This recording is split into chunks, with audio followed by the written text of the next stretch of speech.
नमस्कार दोस्तों, आज से कुछ समय पहले हमने दुबराठी के ऊपर वीडियो बनाते हुए आपको बताया था कि किस तरीके से लेफ्ट अपना narrative propaganda anti India segment के तौर पर रन करता है। वो इस चीज़ के ऊपर सवाल उठाते रहेंगे कि सरकार की इनकॉम्पिटेंसी थी, सरकार काम नहीं कर रही थी, सरकार से सवाल पूछना चाहिए। बस यही तीन चीज़ों के ऊपर अपना पूरा नैरेटिव बिल्ड करती रहेंगी। लेकिन ये पूरा नैरेटिव किस तरीके से बिल्ड किया जाता है? ये पूरा नैरेटिव एक एंटी इंडिया सेगमेंट के तौर पर बिल्ड किया जाता है, जहाँ पर वो ताकतें, वो व्यक्ति जो भारत को गिरता हुआ देखना चाहते हैं, जो भारत को एक जेली स्टेट बनता हुआ देखना चाहते हैं, उस नैरेटिव पे ये लोग अपनी पूरी स्पीच को, अपने पूरे स्क्रिप्टेड वीडियो को, अपने जो पैसे ले रखे हैं जिन वीडियो बनाने के, उसको पेश करते हैं। इसी के साथ साथ हाल ही के अंदर अभी एक आकाश बैनर्जी, जिनका एक यूट्यूब चैनल है जिनका नाम है देशभक्त, आज हमने उनको डिकोड करने की कोशिश करी, जानने की कोशिश करी। लंच कर रहे थे, लंच करते करते लैपटॉप देखा तो पता चला कि उन्होंने वीडियो डाल रखी है। उस वीडियो को देखा तो पता चला कि पहलगाम के ऊपर वो उनकी 6ठी वीडियो है। 6 वीडियो डालने के बाद वो सरकार से पूछ रहे हैं कि कब। अब वो सरकार सवाल पूछ रहे हैं, वीडियो के अंदर कहते हैं कि दिभक्ता के नीचे लिखने लग जाएंगे too soon too soon too soon. कोई भी चीज़ टू सून नहीं होती।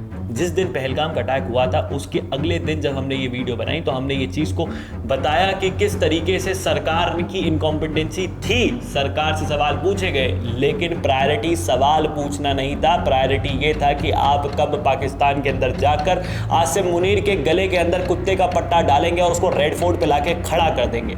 सवाल ये पूछ रहा था। लेकिन इन लोगों ने क्या करा? ये लोग एक नैरेटिव, एक स्क्रिप्टेड एजेंडा बिल्ड करके आ जाते हैं। वीडियो के अंदर आकाश बैनर्जी बहुत अच्छे तरीके से फैक्चुअली खुद को करेक्ट करते हुए बताते हैं कि जब कांग्रेस काल में देश के अंदर हमले हुए तो मोदी जी अगले दिन, लाल कृष्ण आडवाणी जी अगले दिन सरकार से सवाल पूछते दिखे। वो नेता है, उनका कोई ईमान धर्म नहीं होता, उनका काम है यही चीज करना, हल्ले करना, चीखना, चिल्लाना, जिससे जनता के बीच में वो दिखे। ये नेता का काम होता है। क्या आप नेता हैं, या फिर आप किसी पार्टी के प्रवक्ता हैं, या फिर कोई पार्टी के, आप किसी पार्टी के आईटी सेल के अंदर आते हैं? मुझे समझ नहीं आया कि आप किस खुद के सवालों को किन नेताओं के सवालों से कंपेयर कर रहे हैं। जब एट प्रेजेंट सरकार जो है लीडर ऑफ ऑपोजिशन को जो है बार बार बुलाकर सारी ब्रीफिंग दे रही है, लीडर ऑफ ऑपोजिशन सरकार की जितनी भी नीतियां हैं towards the Pahalgam terror attack उसको बैक कर रहे हैं, तो आप कौन सा सवाल पूछ रहे हैं?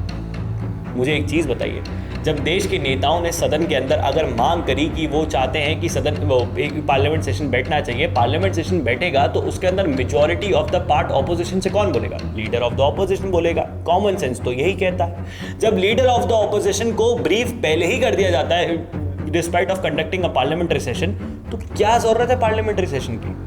आप खुद सोचिए, एक पार्लियामेंट्री सेशन बुलाना इस पॉइंट पे जहां पर देश एक प्रॉपरली क्रूशल सिचुएशन के अंदर है, वहां पर आप 543 लोकसभा के अंदर, 243 जो है राज्यसभा के अंदर लगभग मेंबर्स, एकदम मोटा मोटी मान ले तो 700, 750, 800 लोग आप देश के पार्लियामेंट के अंदर लोग बैठाते हैं और बोलते हैं कि आप डिस्कस कीजिए। क्या डिस्कस करना है? ना तो सरकार कुछ बताने वाली, नेशनल सिक्योरिटी की बात तो वैसे भी आरटीआई के अंदर आती नहीं है, तो कोई कुछ पूछेगा भी तब भी पार्लियामेंट के अंदर फ्लोर के ऊपर तो उस पर पेशकश होनी नहीं है, वो तो वैसे भी क्लोज डोर मीटिंग में ही रहेगा। तो पार्लियामेंट्री सेशन बुला के देश का इतना पैसा बर्बाद करने की जरूरत क्या है? ये सवाल आकाश बैनर्जी के दिमाग में था, ये लॉजिक कॉमन सेंस था, लेकिन पैसे की भूख इतनी ज्यादा होती है कि जब ये चीजें मुंह से निकलने आती है तो पैसा मुंह में डाल दिया जाता है। बोला जाता है कि शांत रहिए। आकाश बैनर्जी जैसे लोग कहीं ना कहीं इस देश के अंदर एक पैरासाइट की तरह ही काम कर रहे हैं, क्योंकि अगर आप उस वीडियो को देखेंगे तो 13 मिनट तो आपके जीवन के खराब होने ही वाले हैं, लेकिन वो 13 मिनट के अंदर आप ये चीज़ भी समझ जाएंगे कि किस तरीके से इनका नैरेटिव प्रोपेगेंडा फिक्स रहता है। जो बातें मेरे जैसा एक छोटा सा आम आदमी समझ सकता है, तो आकाश बैनर्जी जैसे the great researcher and the content creator नहीं समझ सकते, जो खुद के वीडियो के अंदर खुद को सटायर के अंदर पेश करने की कोशिश करते हैं। आप ना ही कोई मीडिया हाउस है, आप ना ही कोई जर्नलिस्ट है, आप ना ही कोई नेता है, आप सिर्फ एक normally satire political YouTube channel चलाते हैं। यही आपने अपनी यूट्यूब बायो के अंदर लिख रखा है ना कि आप सटायर पॉलिटिकल को सपोर्ट करते हैं, आप उस तरीके से वीडियोस को प्रेजेंट करते हैं। यही मोटा मोटा क्रक्स है ना आपके चैनल का। तो आप किस बिहाफ पे सरकार से सारी चीज़ें पूछ रहे हैं? चलिए मान लेते हैं कि आप तो दुबराठी की तरह नहीं है, आप तो देश के नागरिक हैं, देश के अंदर टैक्स देते हैं, तो इंतजार करिए। आप अपने वीडियोस के अंदर इस चीज़ को बैक क्यों नहीं करते कि यूएनएससी के अंदर पाकिस्तान को मार पिट रही है, रशिया से पाकिस्तान को कोई मदद नहीं मिल रही, अमेरिका इंडिया को सपोर्ट कर रहा है, इंडस वाटर ट्रीटी के ऊपर ढंग से बात क्यों नहीं की जाती है, जो डिप्लोमेटिक चैनल के थ्रू एक्शंस लिया गया पाकिस्तान के ऊपर उस पर बात क्यों नहीं की जाती है? जिस तरीके से पाकिस्तान हिंदुस्तान के अंदर रह रहे हैं वो सवाल सरकार से पूछिए ना कि सरकार उनके लिए क्या कर रही थी। लेकिन आप वो सवाल थोड़ी उनके लिए पूछ सकते हैं कि जो पाकिस्तानी हिंदुस्तान में रह रहे थे, अब उन पर क्यों नहीं कर रहा सरकार ने एक्शन, अब तक क्यों नहीं लिया, पहलगाम के बाद ही क्यों ले रही है? ये सवाल थोड़ी सरकार पूछ सकती है। ऐसा सवाल अगर आप सरकार से पूछ लेंगे तो आपको जहाँ से पैसे आ रहे हैं वो कहीं पैसे भेजना बंद ना कर दें।